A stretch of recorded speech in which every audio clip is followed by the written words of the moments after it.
माधव कुंज बिहारी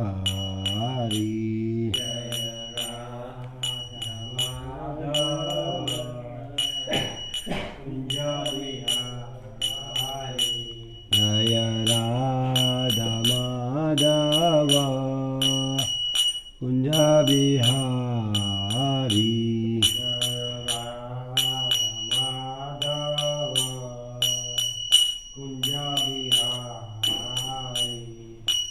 गोपी जन वल्लभ गिरिवरधारी गोपी जन वल्लभ गिरिवरधारी गोपी जन वल्लभ गिरिवरधारी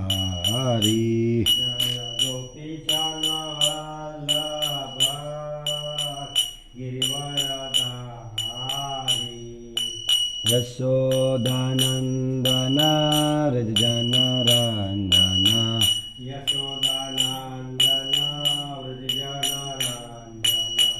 यशोदानंदन व्रजजनरंजन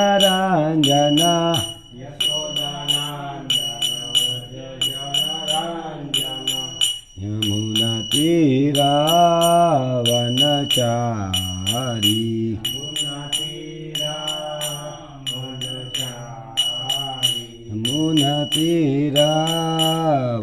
यमुनातीरावनचारी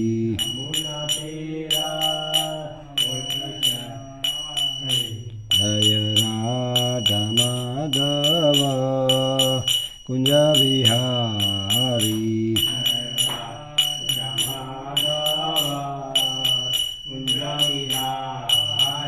जय राधा माधव कुंज बिहारी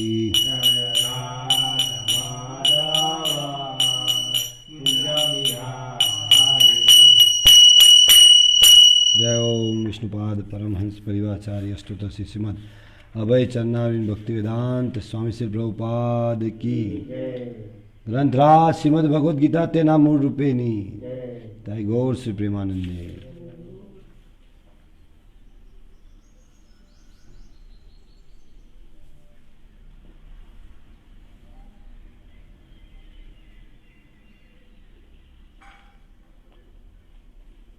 ओम नमो भगवते वासुदेवाय ओम नमो भगवते वासुदेवाय ओम नमो भगवते वासुदेवाय ओम नमो भगवते वासुदेवाय ओम नमो भगवते वासुदेवाय ओम नमो भगवते वासुदेवाय। भगवद गीता तेना मूल रूपे अध्याय 15 श्लोक संख्या 12। यत आदित्यगतं तेज जगत् भासयते अखिलं यत चंद्रमसि यच्च अग्नो तत्तेज विधिमामकं यत जे आदित्यगतम सूर्यप्रकाशમાં રહેલું છે તેજ જગત અખિલ જગતને ભાસયતે સંપૂર્ણપણે પ્રકાશમાન કરે છે અખિલમ સમગ્રતયા યત જે ચંદ્રમસી ચંદ્રમા યત જે ચ અને અગ્નો અગ્નિમાં તત્તે તેજ તેજ વિધિ જાન મામકમ મારું મારાથી। अनुवाद तथा भावार्थ कृष्ण कृपामूर्ति एसी भक्तिवेदांत स्वामी श्री प्रभुपाद जी द्वारा सूर्यનું તેજ કે જે આ સમગ્ર જગતના અંધકારને દૂર કરે છે તે મારામાંથી આવે છે અને ચંદ્રનું તેજ તથા અગ્નિમાનું તેજ પણ મારામાંથી જ ઉત્પન્ન થાય છે। ओम अज्ञानतिमिरान्धस्य ज्ञानाञ्जनशलाकया चक्षुरुन्मिलितं येन तस्मै श्रीगुरुवे नमः। नमो ओम विष्णुपादाय कृष्णप्रेष्ठाय भूतले श्रीमते भक्तिविकास स्वामी नामिने। नमो विष्णुपादाय कृष्णप्रेष्ठाय भूतले श्रीमते भक्तिवेदांत स्वामी नामिने। नमस्ते सरस्वती देवी गौरवाणी प्रचारिणी निर्विशेष शून्यवादी पाश्चात्य देशतारिणी। श्री कृष्ण चैतन्य प्रभु नित्यानंद श्री अद्वैत गदाधर शिवासादि गौर भक्तवृंद હરે કૃષ્ણ કૃષ્ણ કૃષ્ણ હરે હરે, હરે રામ રામ રામ હરે હરે. હરે કૃષ્ણ. જય કૃષ્ણ. તો આપણે અલગ શ્લોકથી ભગવાનની શિક્ષાઓ જે ભગવદ્ ગીતા દ્વારા આપણને મળી છે, ભગવાનના મુખારવિંદથી જે ઉત્પન્ન થઈ છે, આપણે એ પણ સમજ્યા કે ભગવદ્ ગીતા એટલે ભગવાને ગાયેલું ગીત. તો ભગવદ્ ગીતાને શ્રીલ પ્રભુપાદજીની શિક્ષા અનુસાર સમજવાનો અને સમજાવવાનો પ્રયત્ન કરી રહ્યો છું. ત્યારે આપણે અલગ શ્લોક પર અલગ રીતે અંતિમ જે આપણું ધ્યેય છે, અંતિમ લક્ષ્ય છે કૃષ્ણ. તો કેવી રીતે અંતિમ લક્ષ્ય શા માટે કૃષ્ણ છે, તો એને આપણે સમજીએ છીએ. અને શા માટે કૃષ્ણનું નામનો જપ કરવો જોઈએ, ભગવત ચર્ચા કરવી જોઈએ, એ અલગ સ્તર પર આપણે સમજાવ્યું. તો આજના સત્સંગની શરૂઆત પ્રશ્નથી શરૂઆત કરીએ છીએ કે આધુનિક સમાજ અત્યારે અલગ પૃથ્થકરણ કરી અને જિજ્ઞાસાવશ રિસર્ચ, જેને નામ આપ્યું છે રિસર્ચ કરાય, ખોજ, પણ સર્જન નહીં. યાદ રાખજો, એ સંશોધન કરે છે, સંશોધન. સર્જનની વાત નથી ત્યાં. સર્જન કરનાર કોઈક છે અને એને સર્જક કહી શકાય. તો હવે આપણે એને આજે જાણીશું. આપણે જે પ્રત્યક્ષ રીતે અનુભવી શકીએ છીએ અત્યારે એના દ્વારા. તો પ્રશ્ન એ છે મારો કે અત્યારે આપણે જે ઘરની અંદર બેઠા છે એમાં બલ્બ ચાલુ છે, લાઇટ છે, અલગ પ્રકારે પ્રકાશના જે ઉપકરણ છે, તો એની અંદર પ્રકાશ ક્યાંથી આવે છે? એ સ્વયં પ્રકાશિત છે કે ક્યાંથી પ્રકાશ આવે છે? પ્રશ્ન એ છે.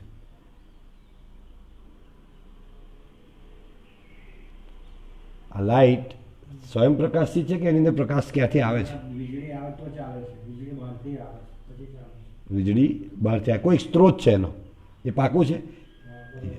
હા, તો એ જ્યાં આગળ પણ વીજળી આવે છે, તો અલ્ટિમેટલી વીજળી ક્યાંથી આવે છે?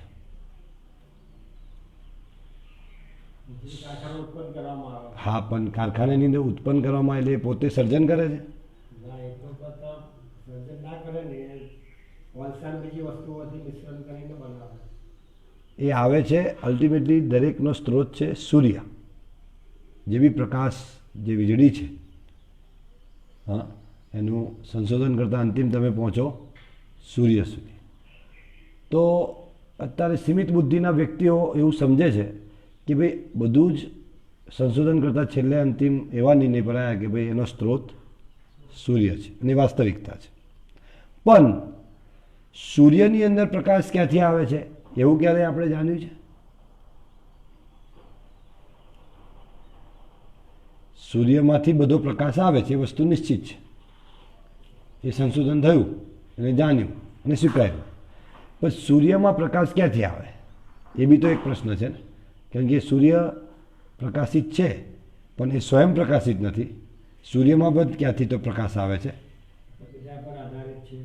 પણ કોની ઉપર આધારિત છે એ સંશોધન કરવાની જરૂર છે ને.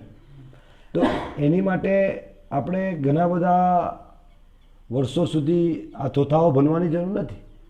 હા, બે પ્રકારની જે આપણે જ્ઞાન પદ્ધતિ શીખ્યા છે, કઈ છે? આરોહ પદ્ધતિ અને અવરોહ પદ્ધતિ. અત્યારે કોરો જ યાદ આવે છે, પણ કોરો અવરોહ. આરોહ પદ્ધતિ અને અવરોહ પદ્ધતિ. આરોહ પદ્ધતિ શું છે કે જે સીમિત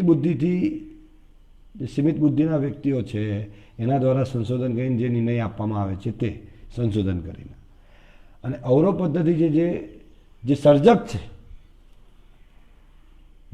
છે, જેને બનાવ્યું છે એ પોતે કહે છે.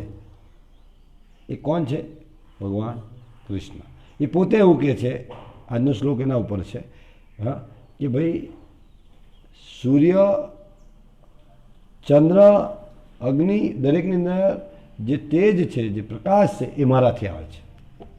હા, તો એને શ્રી પ્રભુપાદની શિક્ષા અનુસાર આજે આપણે સમજવાનો પ્રયત્ન કરીએ. આ એટલા માટે સમજવું જરૂરી છે કારણ કે આપણે અત્યારે આધુનિક વિજ્ઞાન પર બહુ નિર્ભર છે અને ભગવાને આ બધું જ જ્ઞાનમ તેનમ સવિજ્ઞાનમ, હા, તો આ વિજ્ઞાન ભગવાનમાંથી જ આવે છે, પણ જે સંશોધન કરતા જે પોતે શ્રેય લે છે. આપણે અટકી જઈએ છીએ ક્યાંક. હા, એટલે વાસ્તવિક જ્ઞાન આપણને મળતું નથી. એટલે અવરો પદ્ધતિથી જ્યારે જ્ઞાન લઈએ છીએ ત્યારે પૂર્ણ રૂપે જ્ઞાન આપણને મળે છે, જે ભગવદ્ ગીતા છે. તો એને આપણે સમજવાનો પ્રયત્ન કરીશું. સૂર્ય, ચંદ્ર, અગ્નિમાં પ્રકાશ ક્યાંથી આવે છે? આજનો વિષય છે, પ્રશ્ન છે ને.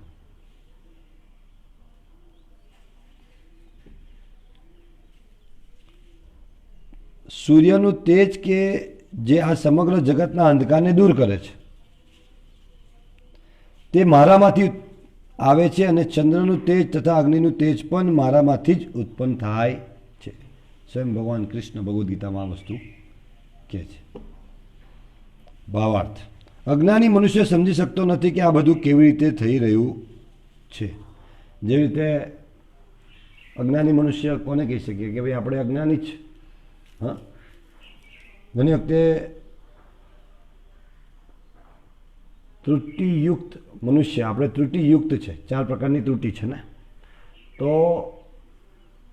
છતાંય આપણે પોતાને પૂર્ણ માનીએ છીએ અને પૂર્ણ ને અપૂર્ણ માનીએ છીએ, ને પૂર્ણનો અસ્વીકાર કરીએ છીએ. જે પૂર્ણ છે, હા, પૂર્ણ કોણ છે? ભગવાન શ્રી કૃષ્ણ. એનો અસ્વીકાર કરીએ છીએ, અને સામાન્ય જે બુદ્ધિહીન લોકો છે એને આપણે સ્વીકાર કરીને આપણા જીવનને નિર્વાહ અને અંધકાર તરફ આપણે ધકેલીએ છીએ. કારણ શા માટે કીધું આવું? એટલા માટે કે અહીંયા પ્રભુપાદજી કે જે અજ્ઞાની મનુષ્ય સમજી શકતો નથી કે બધું કેવી રીતે થઈ રહ્યું છે. સામાન્ય રીતે અત્યારે કોઈ પણ વ્યક્તિને એવું પૂછીએ કે ભાઈ આ બધું કેવી રીતે જોઈ શકીએ છીએ આપણે? તો કે મારી આંખોથી. કેવી રીતે જોઈ શકીએ? આ બધું તમને કેવી રીતે દેખાય છે? શાનાથી જુઓ તમે? આંખોથી જુઓ છો ને. ચલો તો અત્યારે રૂમ બંધ કરી દઈએ, અંધારું કરી દઈએ, હા, સૂર્યનો પ્રકાશ અંદર ના આવી શકે, લાઇટ બંધ કરી દઈએ, હા, તો અંધારામાં તમે જોઈ શકશો? કેમ? તમારી આંખો છે ને. હા, તો અપૂર્ણ છે ને, અપૂર્ણ છે ને. આપણે આંખોથી નથી જોતા, યાદ રાખજો. અજ્ઞાનતાવશ આપણે એવું માની લઈએ છીએ કે આંખોથી જોઈએ. આંખો એક સાધન છે, પણ વાસ્તવિક જોઈએ જે આપણે પ્રકાશના, જે પ્રકાશ જ્ઞાનરૂપી પ્રકાશ છે એના દ્વારા જોઈ શકીએ વાસ્તવિક. એટલે આ ભગવદ્ ગીતા એ જ્ઞાનરૂપી પ્રકાશ છે, હા, એના દ્વારા આપણે વાસ્તવિકતા જોઈ શકીએ. પણ એ જ્ઞાન જે નથી લીધું એ લોકો જોઈ શકતા નથી.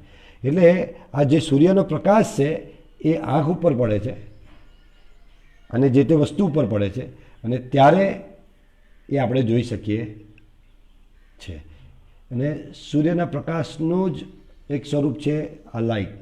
ઘણી વખતે લોકો એવું કહે કે અમે તો સૂર્યના પ્રકાશથી નહીં જોતા, લાઇટથી જોઈએ. હા, પણ મૂર્ખાઓને ખબર નથી કે લાઇટની અંદર કે જે બી વીજળી છે એ સૂર્ય દ્વારા જ આવે છે.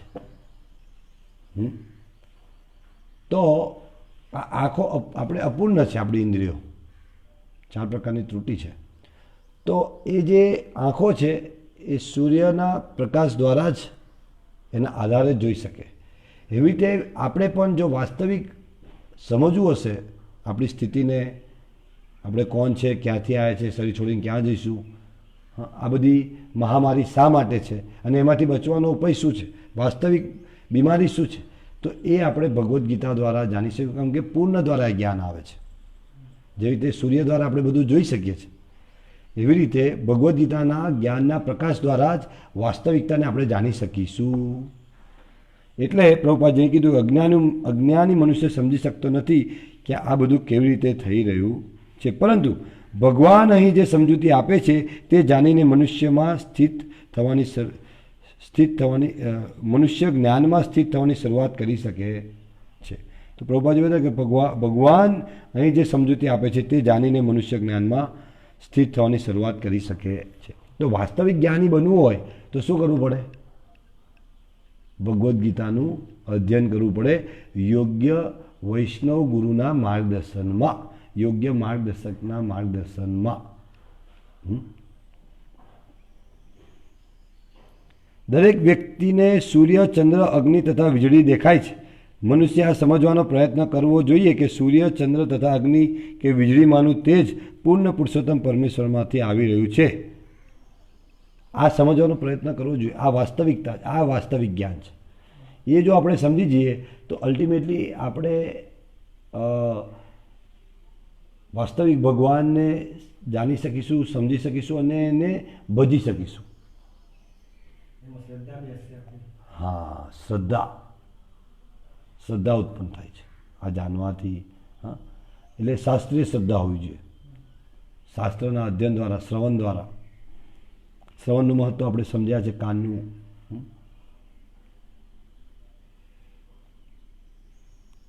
કૃષ્ણ ભાવનામૃતના પ્રારંભ જીવનના આ અભિગમમાં બદ્ધ જીવ માટે આ ભૌતિક જગતમાં ઉન્નત થવાની બહુ મોટી તક રહેલી છે.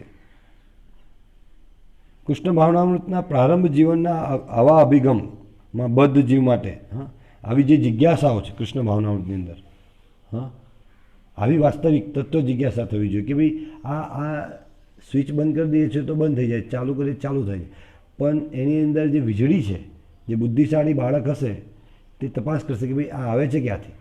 તો છેલ્લે તપાસ કરતાં કરતાં કરતાં કરતાં કરતાં અંતિમ સૂર્ય સુધી બને. સૂર્યમાં પણ ક્યાંથી આવે છે ત્યારે જ્યારે ભગવદ્ ગીતા દ્વારા આપણે સમજીશું. તો આ જે અભિગમ છે એ આ ભૌતિક જગતમાં ઉન્નત થવાની બહુ મોટી તક રહેલી છે. જીવો અવશ્ય પરમેશ્વરના અંશ છે અને ભગવાન અહીં સંકેત આપી રહ્યા છે કે તેઓ કેવી રીતે ભગવદ્ ધામમાં પાછા ફરી શકે. ભગવાન અહીં સંકેત આપે છે આ પાછા, કેમ કે આપણે અલ્ટિમેટ જે બધાના સ્ત્રોત છે, શ્રીમદ ભાગવતમની શરૂઆત જન્માંદસ્ય, જન્માંદસ્ય આ શબ્દ એટલે દરેક વસ્તુના સ્ત્રોત ભગવાન કૃષ્ણ છે. શ્રીમદ ભાગવતમ જે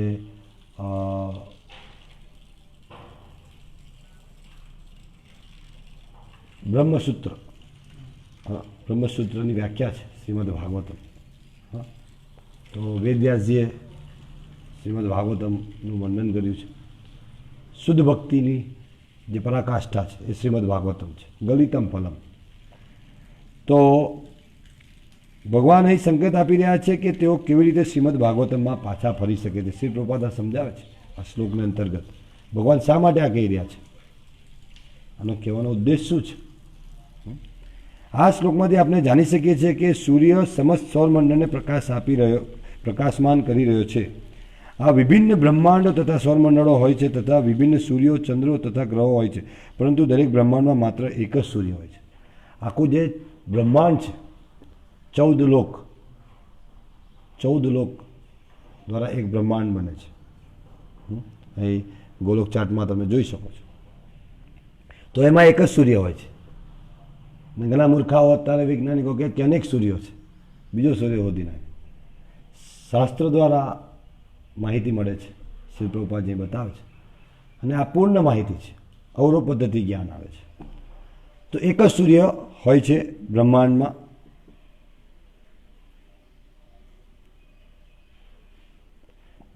આ વિભિન્ન બ્રહ્માંડો હોય છે, વિભિન્ન બ્રહ્માંડના વિભિન્ન સૌર્ય હોય છે, તથા વિભિન્ન સૂર્યો, ચંદ્ર તથા ગ્રહો હોય છે, પરંતુ દરેક બ્રહ્માંડમાં માત્ર એક જ સૂર્ય હોય છે. બ્રહ્માંડો અનેક છે, એ બ્રહ્માંડની અંદર સૂર્ય છે, એ વાસ્તવિકતા છે, પણ દરેક બ્રહ્માંડમાં તો એક જ સૂર્ય છે. શ્રી પ્રભુપાદજી અહીંયા માહિતી આપી રહ્યા છે શાસ્ત્ર અનુસાર. ભગવદ્ ગીતા 10મા અધ્યાયના 21મા શ્લોકમાં કહ્યું છે તેમ ચંદ્ર પણ એક નક્ષત્ર છે. નક્ષત્રાનામ અહમ શશી. નક્ષત્રોમાં હું શશી એટલે ચંદ્ર છું. ભગવાન ભગવદ્ ગીતાની અંદર સમજાવે છે. એટલે ચંદ્ર પણ એક નક્ષત્ર છે, માહિતી છે. સૂર્યપ્રકાશ પરમેશ્વરના ચિન્મય આકાશમાંના આધ્યાત્મિક તેજના કારણે છે. સૂર્યપ્રકાશ પરમેશ્વરના ચિન્મય આકાશમાંના આધ્યાત્મિક તેજના કારણે છે. એ તેજ પણ કેવી રીતે સૂર્યની અંદર આવે છે કે બ્રહ્મજ્યોતિ દ્વારા એ તેજ સૂર્યની અંદર આવે છે. અહીંયા સૂર્યોદયની સાથે જ મનુષ્યની પ્રવૃત્તિઓની શરૂઆત થઈ જાય છે. સૂર્ય ઉદય થાય છે ત્યારે તરત જ મનુષ્યની પ્રવૃત્તિઓની શરૂઆત થઈ જાય. તેઓ રસોઈ કરવા માટે અગ્નિ સળગાવે છે અને કારખાનામાં ચલાવવા માટે પણ અગ્નિ સળગાવે છે.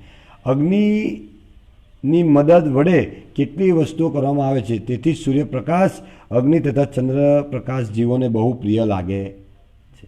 જ્યારે રાતમાંથી જ્યારે દિવસ થાય છે ત્યારે દરેક પશુ, પંખી, દરેક જીવાતમાં કાર્યમાં લાગે છે.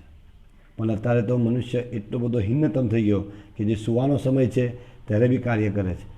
એટલે ઘણી બધી જે બીમારીઓ છે, ઘણી તકલીફો છે એ એના કારણે ઉત્પન્ન થાય કે પ્રકૃતિએ વ્યવસ્થા બનાવી છે. હા, તો જે સમયે પ્રકૃતિએ વ્યવસ્થા ઊભી કરી છે, દિવસનો સમય છે કાર્ય કરવા માટે, પણ કયું કાર્ય? કૃષ્ણ ભાવનામૃત કાર્ય કરવા માટે છે. સૂર્યનો પ્રકાશ આપણને આપ્યા છે ભગવાન કૃષ્ણ ભાવનામૃત કાર્ય કરી અને આ જન્મ, મૃત્યુ, જરા, વ્યાધિમાં, ભવરોગમાંથી છૂટી જવા માટે છે. પણ દુરુપયોગ કરીએ છીએ આપણે એનો.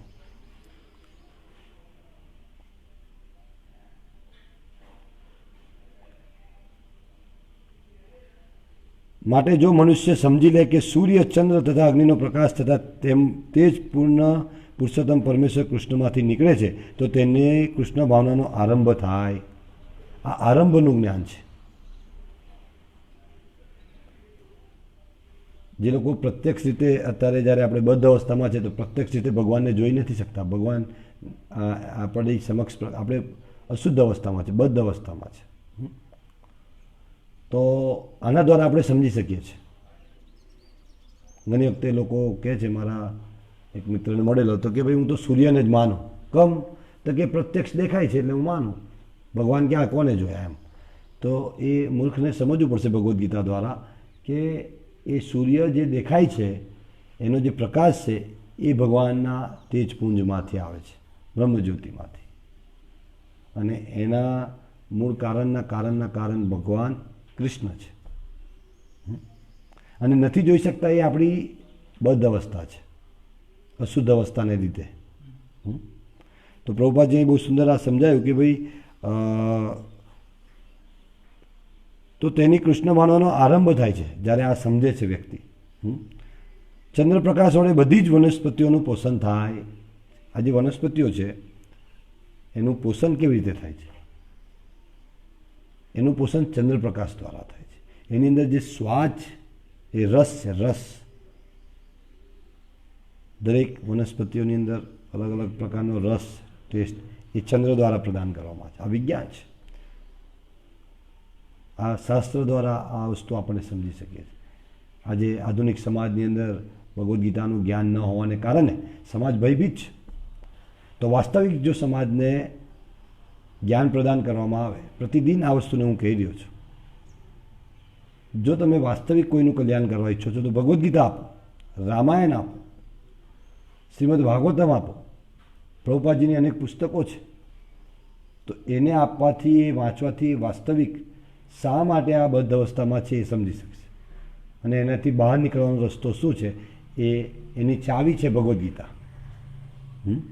તો પ્રભુપાદજી સમજાવે છે, ચંદ્રપ્રકાશ વડે બધી વનસ્પતિઓનું પોષણ થાય છે. ચંદ્રનો પ્રકાશ એટલો આનંદપ્રદ હોય છે કે લોકો સહેલાઈથી સમજી શકે છે કે તેઓ ભગવાન કૃષ્ણની કૃપાથી જ જીવી રહ્યા છે. એટલી શીતળતા છે ચંદ્રના પ્રકાશની અંદર, આનંદ આપનારી છે. તો એ સમજી લે કે આ પ્રકાશ, આ શીતળતા પણ ભગવાનમાંથી આવે છે તો બહુ સહેલાઈથી કૃષ્ણની ભક્તિ કરી શકાય, સમજી શકાય છે. તેમની કૃપા વિના ન તો સૂર્ય હોઈ શકે, ન ચંદ્ર કે અગ્નિ. અને સૂર્ય, ચંદ્ર તથા અગ્નિ વિના કોઈ જીવી શકે નહીં. જે લોકો ભગવાનનો સ્વીકાર કરે છે તો આજથી જ સૂર્ય, ચંદ્ર અને અગ્નિનો પરિત્યાગ કરે અને જીવી લે. ભગવદ્ ગીતાની અંદર ભગવાને કીધું છે કે સૂર્યની અંદર પ્રકાશ મારાથી આવે છે, હવે સૂર્યનો પ્રકાશનો સ્વીકારવાનું બંધ કરી દો.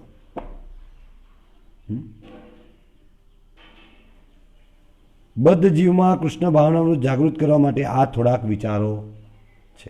આ એટલા માટે ભગવાને કૃપાવશ કીધું આપણને કે જે આપણે બદ્ધ અવસ્થામાં છે તો આ થોડા વિચારો આપણી કૃષ્ણ ભાવનાને જાગૃત કરે છે.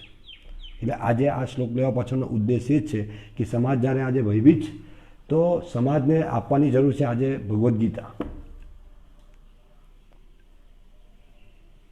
એટલે અમે શરૂ કર્યો છે જે વૈદિક સંસ્કૃતિ હતી, પારિવારિક નિત્ય ભગવત ચર્ચા અભિયાન, તો એના દ્વારા પરિવારની અંદર પ્રતિદિન જો ભગવદ્ ગીતા, રામાયણ, કૃષ્ણ પૂર્ણ પુરુષોત્તમ, શ્રીમદ ભાગવતમનું અધ્યયન થાય તો આવા જે વિષયો છે એ પરિવારના દરેક જન એને સમજશે અને વાસ્તવિક કૃષ્ણ ભાવનામૃતમાં એ ઉન્નત થશે અને વાસ્તવિક આપણે એમને મદદ કરી શકીશું. દરેક પરિવારને તો અત્યારે સમાજની ભૂલધારણા છે કે ભાઈ અનાજ મોલમાંથી આવે છે. આધુનિક સમાજના બાળકોને એ પણ નથી ખબર કે દૂધ, અનાજ એ મોલમાંથી નહીં પણ ગામડેથી, ખેતરમાંથી અનાજ ઉગે છે અને ગાયમાંથી દૂધ આવે છે. આ પણ આધુનિક સમાજની જે શિક્ષણ પદ્ધતિને કારણે લોકો જાણી શકતા નથી. તો એ સમજવું પડશે, કારણ કે એ સમજવાથી આપણે વાસ્તવિક ભગવાનની જે શક્તિઓ છે એને સમજી શકીશું. આ જે આર્ટિફિશિયલ ઊભું કરેલી વ્યવસ્થાઓ છે એના કારણે આજનો સમાજ ઈશ્વરવિહીન બનતો જઈ રહ્યો છે. ઔદ્યોગિકરણને કારણે તો ઈશ્વરવિહીન બની રહ્યા છે. જો વૈદિક સંસ્કૃતિ જે છે એની જે વ્યવસ્થા છે એનાથી દરેક જીવ ભગવાનથી સંબંધિત થતો હતો, ભગવાનથી એ જોડાતો, કૃષ્ણ ભાવનામૃત કાર્ય કરતો હતો. તો એવા વ્યવસ્થાને સ્થાપિત કરવી જરૂરી છે. તો એની શરૂઆત છે આ નિત્ય પારિવારિક ભગવત ચર્ચા અભિયાન. તો એના કરવાથી દરેક પરિવાર જે અત્યારે વિભક્ત થઈ રહ્યું છે, સંયુક્ત કુટુંબનો વૈદિક સંસ્કૃતિનો વિચારધારા છે સંયુક્ત કુટુંબ. દરેક સાથે રહી અને ભગવાનને કેન્દ્રમાં રાખીને દરેક સરળતાથી જીવન જીવે. પણ અત્યારે વિભક્ત કુટુંબો છૂટા થઈ રહ્યા છે અને આજે એક સાથે રહી રહ્યા છે છતાં પણ છૂટા છે મોબાઈલ ને ટીવીને કારણે. તો ભગવદ્ ગીતા એક એવો ગ્રંથ છે કે દરેકને જોડવાનું કામ કરે છે. યોગ છે એની અંદર, યોગ, અલગ અલગ યોગ છે, ભક્તિ યોગ, જ્ઞાન યોગ, ધ્યાન યોગ. તો મહત્વપૂર્ણ છે ભક્તિ યોગ. ભક્તિ યોગ, દરેક યોગ ભગવાને કીધા પછી ભક્તિ યોગનું વર્ણન જે છે અંતિમ, સર્વધર્માન પરિત્યજ્ય મામ એકમ શરણમ વ્રજ અહમ ત્વા સર્વ પાપેભ્યો મોક્ષયિષ્યામિ માસ. ભગવાને આ કીધું, મન મના ભવ મદ ભક્તો, મારો ભક્ત થા, મને મારું સદૈવ ચિંતન કર. ભગવદ્ ગીતાનો સારાંશ છે મન મના ભવ મદ ભક્તો મધ્યાજીમાં નમસ્કુર. મારો ભક્ત થા, મને નમન કર, મારું સદૈવ ચિંતન કર. એ યોગ એટલે જોડાવું કોની સાથે? યોગના સ્વામી, યોગેશ્વર. યોગેશ્વર શબ્દનો અર્થ શું છે? યોગના ઈશ્વર. યોગના ઈશ્વર કોણ છે? ભગવાન કૃષ્ણ. ભગવાન કૃષ્ણનું એક નામ છે યોગેશ્વર. તો એમની સાથે જોડાવું, એ ભગવદ્ ગીતા આપણને ભગવાન ભગવદ્ ગીતાની અંદર સમજાવે છે કેવી રીતે થઈ છે. તો એ જ આડે આપણા પરિવારની અંદર એને કેન્દ્રમાં લાવીશું તો નિશ્ચિત આવી અનેક મહામારીઓ પણ ભલે આવે પણ ચેતના જો શુદ્ધ થશે તો નિશ્ચિત એ મહામારીની અંદર પણ આપણે અડીખમ ઊભા રહી અને વાસ્તવિક જે જીવન છે કૃષ્ણ ભાવનાનું જીવન એ જીવવા માટે પ્રયત્ન કરીશું. તો વાસ્તવિક જીવન જીવી અને ભવરોગમાંથી આપણે બહાર નીકળીશું, જન્મ મૃત્યુ જરાવ્યા. એટલે જાણવું જરૂરી છે કે આપણી અપૂર્ણ ઇન્દ્રિયો છે, પૂર્ણ ભગવાન છે, અને ભગવાનની જે વ્યવસ્થા છે એના કારણે આપણે બધું કરી શકીએ છીએ. પણ આપણે આધુનિક શિક્ષણ પ્રાપ્ત કરવાને કારણે આપણે એવું માની બેઠા કે આ બધું હું કરતા હું છું. પ્રકૃતિના 3 ગુણોને કારણે આપણે પોતાને કરતા માની લીધા છે. આપણે પોતાની આંખ દ્વારા પણ જોઈ નથી શકતા છતાં એવું માની લીધું કે હું આંખોથી જોઉં છું, મેં જોયું છે એટલે હું એ જ માનીશ. પણ એ જોયું શાના આધારે છે એ સમજવું પડશે. તો પ્રભુપાદજી આજે આ સમજાવે છે કે ભાઈ બદ્ધ જીવમાં કૃષ્ણ ભાવનામૃત જાગૃત કરવા માટેના આ થોડાક વિચારો છે. આજે આજનો શ્લોક લેવાનો મૂળ ઉદ્દેશ આ હતો કે આપણે વાસ્તવિકતાને જાણવાની જરૂર છે, પરમ સત્યને જાણવાની છે. પરમ સત્ય કોણ છે? કૃષ્ણ. પણ કેવી રીતે છે એ સમજવાની જરૂર છે. તો એ આ રીતે સમજી શકાય, આ પદ્ધતિ છે. એટલે ભગવદ્ ગીતાને સમજવી જરૂર છે.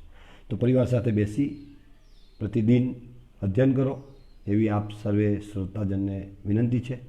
પ્રતિદિન અમારી આ વિનંતી છે અને રહેશે, કારણ કે આ જ એક માર્ગ છે આ બધી ભૌતિક ઉપાધિઓમાંથી બહાર નીકળવાનો.